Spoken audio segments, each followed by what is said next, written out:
welcome to Best Laid Plans. This is your host, Sarah Hart-Unger, and this is the podcast where we talk all things planning and planning adjacent. Today, I have a guest for you who contacted me because she has taken some of my courses. She definitely listens to the podcast, and she wanted to talk about how her planning techniques are put to work raising 6 kids, ages kindergarten to college. I was intrigued because that is a lot of moving parts, and I'm always interested as to how households of that size are able to keep things all going smoothly and kind of avoiding chaos, as might be kind of the natural state with that many people doing different things. Well, Jessica definitely makes it all work, and I really enjoyed this glimpse into her planning universe. So I really hope you enjoy this conversation. Here's Jessica.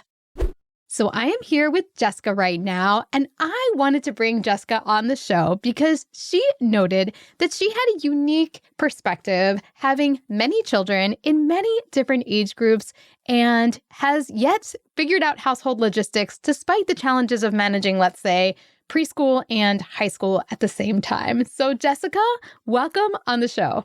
Thanks, Sarah. I'm so happy to be here. As you mentioned, so I have 6 kids. Right now, they span from kindergarten to college. So I have 2 in elementary school, 2 in middle school, 1 in high school, and 1 who's out of the house and not on the day-to-day list. But it is certainly a lot of moving pieces to manage. Oh my gosh. Well, I guess I would love to start with an overview. That is a lot of things to manage. And I believe, are you currently focusing on the home front right now? Or are you also navigating a job outside of that too? So I'm currently focusing on the home front. I do sit on 2 nonprofit boards and I love fundraising. So on one board, I'm the treasurer, so lots of finances and fundraising. And the other, I am the development chair. So I've been doing those roles for a very long time. So those are the equivalent of having jobs, but not as paid work. Absolutely. But still definitely going to take up mental load, are things that need to be organized. And you have other people depending on your hard work. So yeah, I think that could be certainly very analogous to many people in different types of situations. Plus, not to mention the 6 kids. All right. So let's start with an overview of like your current planner piece. What does your system look like from a bird's eye view? So my current planning system is a Google Calendar as my master schedule. I invite my husband to lots of the events. I even invite our teenagers to events. So if they have an orthodontist appointment or a dentist appointment, I invite them to that. I have a separate Google Calendar for our nanny. So we do have a full-time nanny, and that way it includes her hours, but it also includes what she's going to do for the kids. So if it's a kid event that she's driving to or from, it has all of that information in it. For task capture, I like to use Things, which is an app that I have on my iPhone. And the thing I love about that is that it lets you like nest down. So within each to-do, you can have multiple to-dos within each one, which I really appreciate. And it allows you to do recurring monthly to-dos. So over the course of the year, every February, for example, it'll remind me of Valentine's or whatever the thing might be that you need. And then I am still really a paper planner person at heart. So I'm now in year 3 of a Laurel Denise planner. And the special thing about Laurel Denise is it lets you see the calendar all on one side of a whole month and then each week at the same time. So that way I still every day write down in my Laurel Denise my gratitudes, my workout, my meal plan, time block, and my daily to-do list. So I like to capture everything on paper, even though all the calendared items are still in a Google Calendar. Well, I totally understand that. Sometimes need for redundancy or to see your schedule in different types of ways. For those who are listening who are into Laurel Denise specifically, do you know which one you have by any chance? If not, it's okay. So they renamed them. So now I'm in the Ann, but it was formerly called the Vertical because my brain works in a vertical format. They also have horizontal formats, which some people, if your handwriting is a little bit larger, that's a better choice for you. Got it. So the Ann. Well, that is a very best laid plan style overview of your system. And once again, your source of truth or your master calendar is Google Calendar. You're primarily using the app Things, which I've heard is a very streamlined and pretty looking app as well for task capture. And then it sounds like you also have a master place that you love to go to as like a hub for like all the things with your paper system. We're going to diverge off of this, but I have a follow-up question, which is you said you invite your teens to events on the Google Calendar. I do. Are they good about looking at it? And if not, did you have to do any sort of training to get this to be a regular thing? Because that's what I hear as a struggle from many other guests with teens doing this. So they are good about looking at it, mostly because I think during the pandemic, even our middle school switched all of the school information to a Google Classroom system. And so they are really trained to look in their Google Classroom to see what their homework assignments are and to sort of check things off their own lists.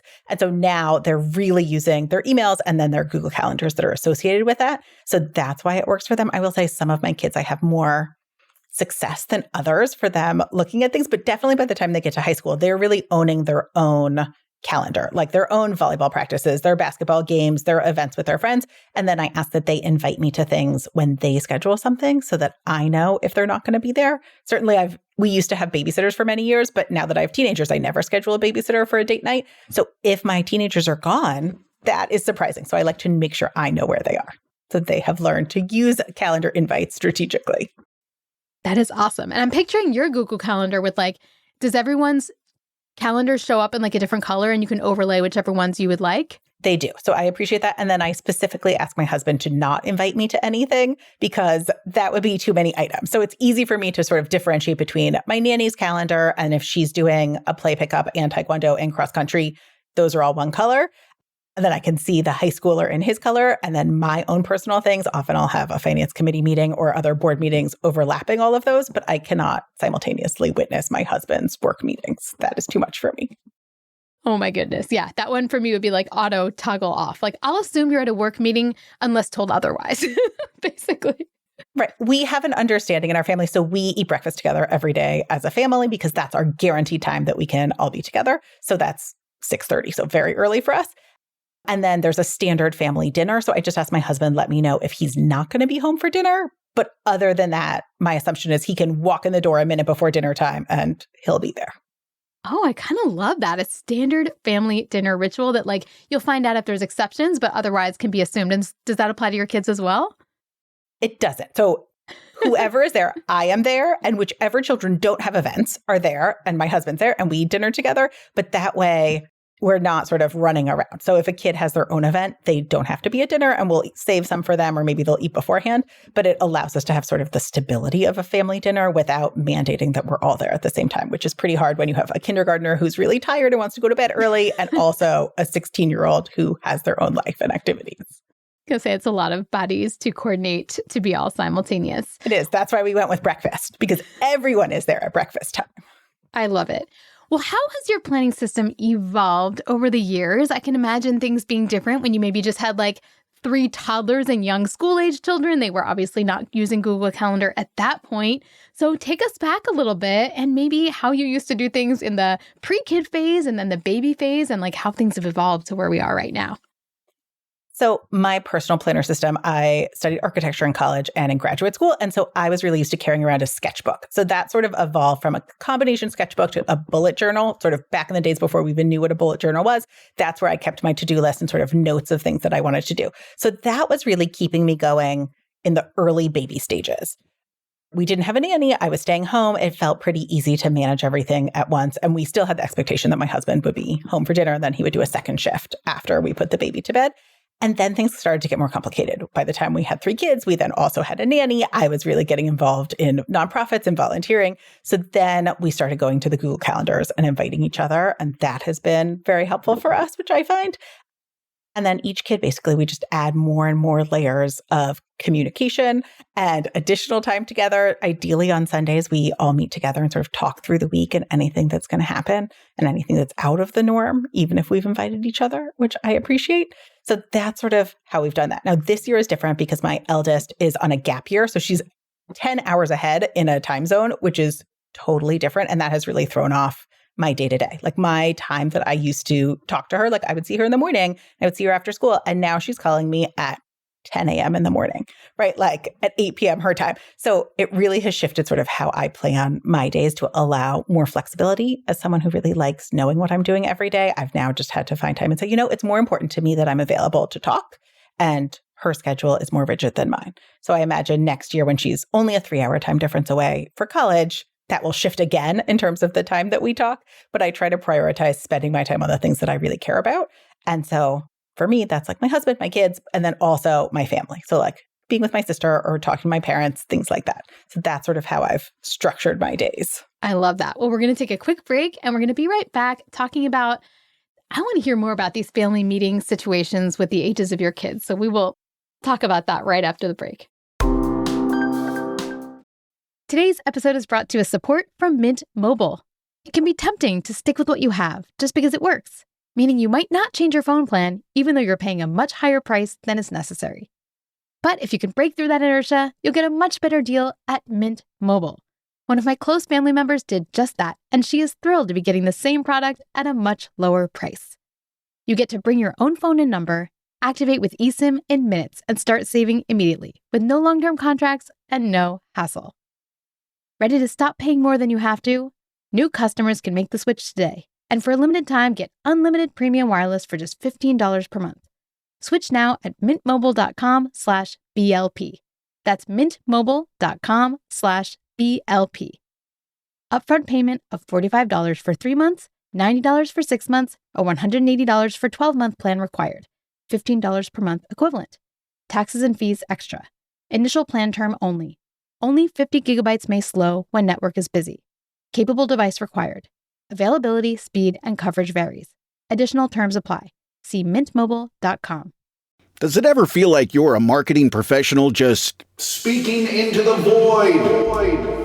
But with LinkedIn ads, you can know you're reaching the right decision makers, a network of 130 million of them, in fact. You can even target buyers by job title, industry, company, seniority, skills, and did I say job title? See how you can avoid the void and reach the right buyers with LinkedIn ads. Spend $250 on your first campaign and get a free $250 credit for the next one. Get started at linkedin.com/campaign. Terms and conditions apply. All right, I am back, and I want to revisit something you touched on previously.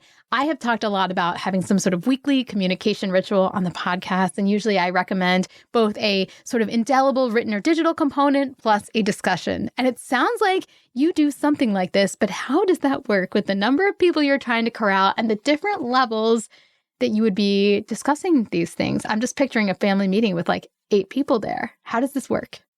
There is a family meeting with a lot of people. So for the little kids, a 5-year-old and a 7-year-old, they just want a high-level overview. They want to know, like, if we're here, if there's a night when I'm not there to do bedtime and put them to bed, sort of anything that's really out of the ordinary. And then often they want like the bribe. Like my husband and I are going on a ski trip next week without our children. And so they're excited they're going to go see a movie with our nanny on Sunday. Amazing. Like that's all that they need to know in terms of like the logistics. But recently we had an issue come up where it was a Saturday night. My husband and I were invited to a bat mitzvah party, just adults. Our high schooler is away, so he's gone for the entire weekend. And then our 14-year-old, who would then be my backup babysitter, was invited to a birthday party. And we didn't realize it until we were all together in a family meeting talking about the upcoming weekend, saying, oh, wait, now what are we going to do? How are we going to structure that? The 11-year-old offered to babysit, but bedtime for a 5 and 7-year-old with a 11-year-old boy might be a little bit challenging. So I said, what if I just get a babysitter and we can make this work? But we definitely needed everyone there all talking to sort of look at it all at the same time and talk about it. So that is how it works. And then this is also the time if the kids have specific, like especially food things that they want. Like, I'd like to request this for dinner, or you made this and that was gross. Please never make this again. I like a separate like food section of and we will conclude the meeting, but does anybody have any food suggestions? And then your 7-year-old raises their hand and that dinner was terrible. Exactly. The little kids often sort of peace out after the first 5 minutes. We start really high level, which is for them. And then they're like, okay, thanks. And they zone out and don't pay attention to us as we get to the nitty gritty. Well, that totally makes sense. So in addition, just logistics wise of managing, I can imagine multiple school drop-offs and schedules. What are your best tips for someone that is dealing with kids in multiple different spheres and honestly just keeping track of everything? Because again, just many, many bodies. Many, many activities. We are really lucky in that our school is a kindergarten through 8 school. So 4 of my kids are in one school, and then high school is a different school. But each school has online Google calendars that you can subscribe to as the parent, which I deeply appreciate. And then each individual sports team also has an online Google calendar that you can subscribe to. So I hear all these parents talk about, like, I got an email that says when the games are, or they handed my kid a flyer on a piece of paper. And like, how are we going to upload that into our calendars?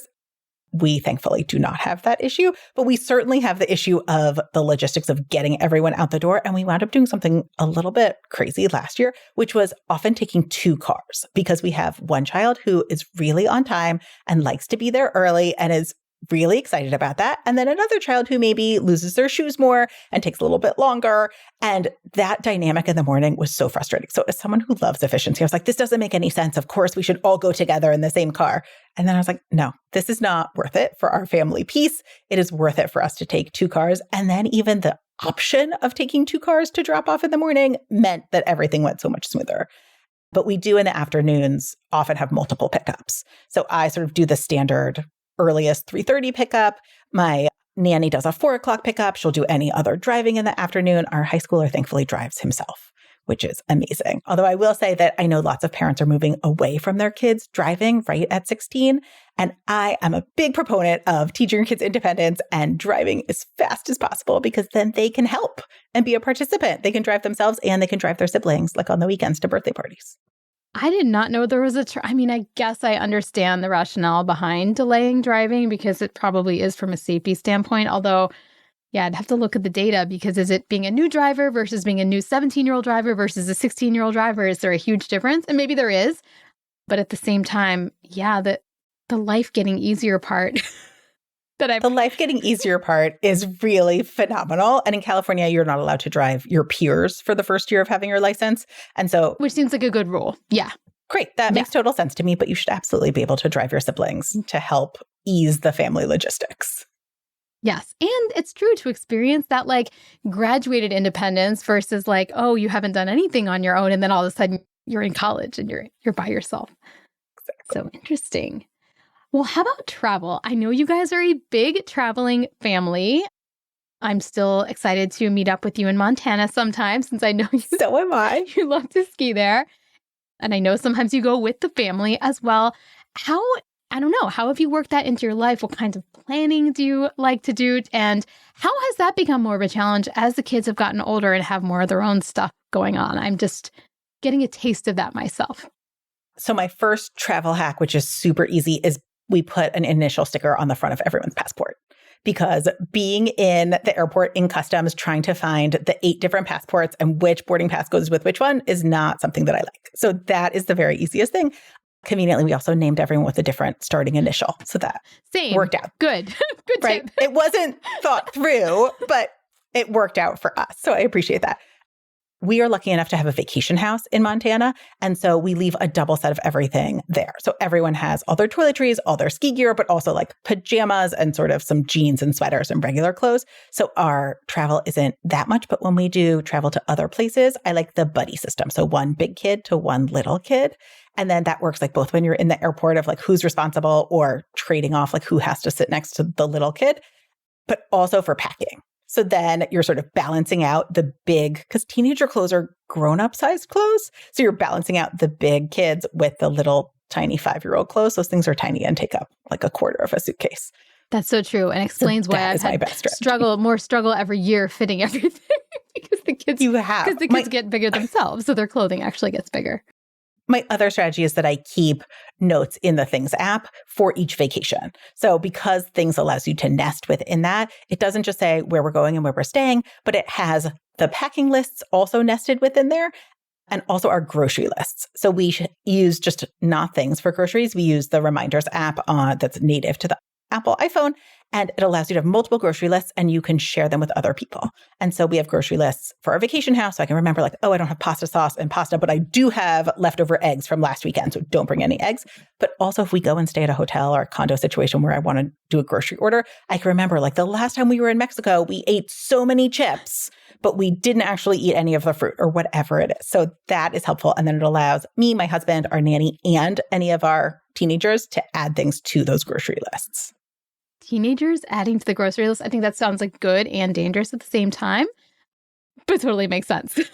I do have some oversight. Certainly our home grocery list, when I go to Trader Joe's and it says 10 bags of Takis, I am not going to purchase 10 bags of Takis, but I appreciate that. And it does help them learn that when they finish something, they need to then put it on the grocery list.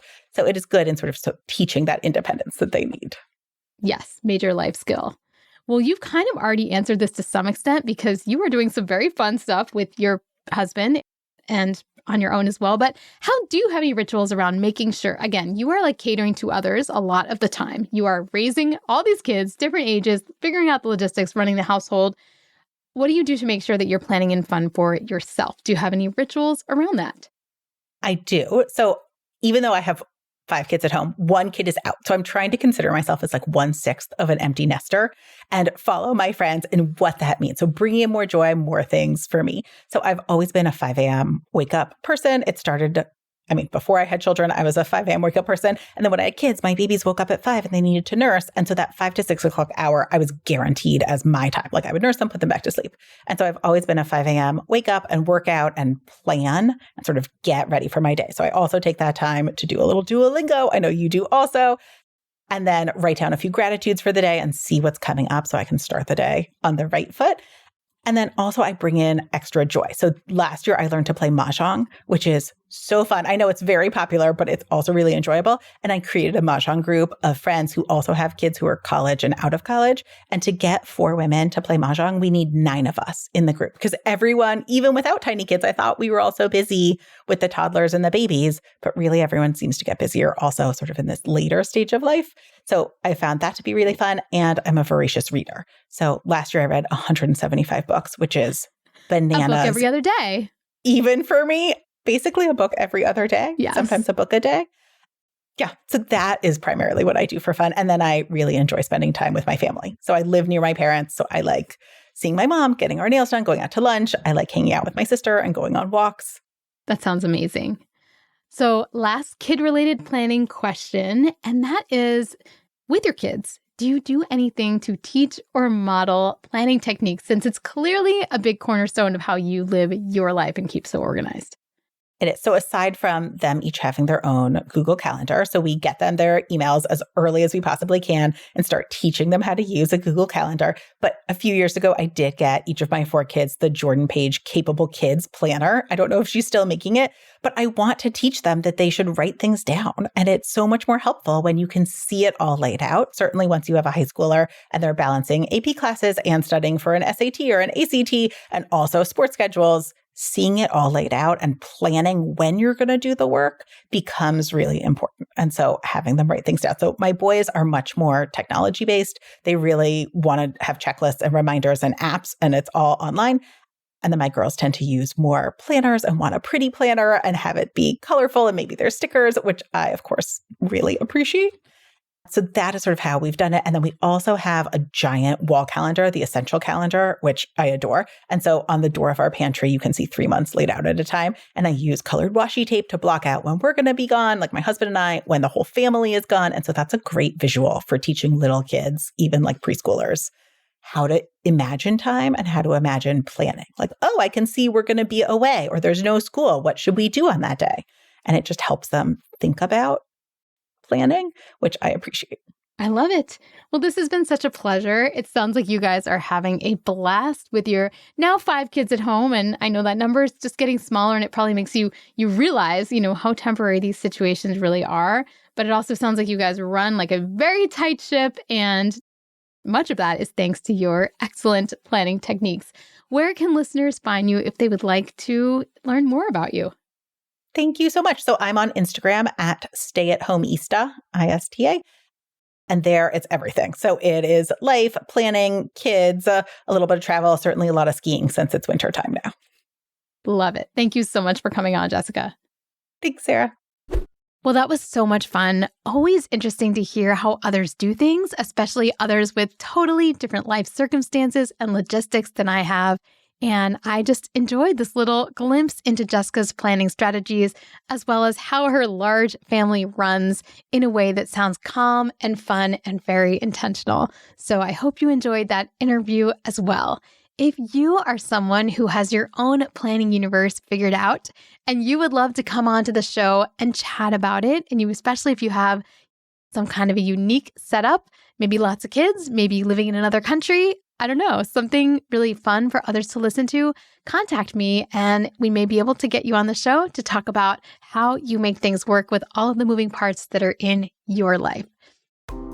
All right, I'll be back next week with a Q&A episode. So that one will be just me again. And you can send me your questions. My email, as always, is Sarah with an H, .hart.unger@gmail.com. Also, we'll give a heads up that I am about to release the registration information for Best Laid Plans Live Planning 2027, which will be held from November 5th to 7th in Hollywood Beach, Florida, the same place we had it last year since we had such a blast there. This will be the 4th year in a row we've had this conference. I am co-hosting once again with Laura Vanderkam, my Best of Both Worlds co-host and time management expert. And we are making the conference slightly, but not very much larger, and still anticipate that it will sell out. So if you want to be among the first to be able to register, please make sure you're signed up for my newsletter. That's theshoebox.com/newsletter. Thank you so much for listening. Keep your questions and ideas coming, and I hope you have a wonderful week. Enjoy it.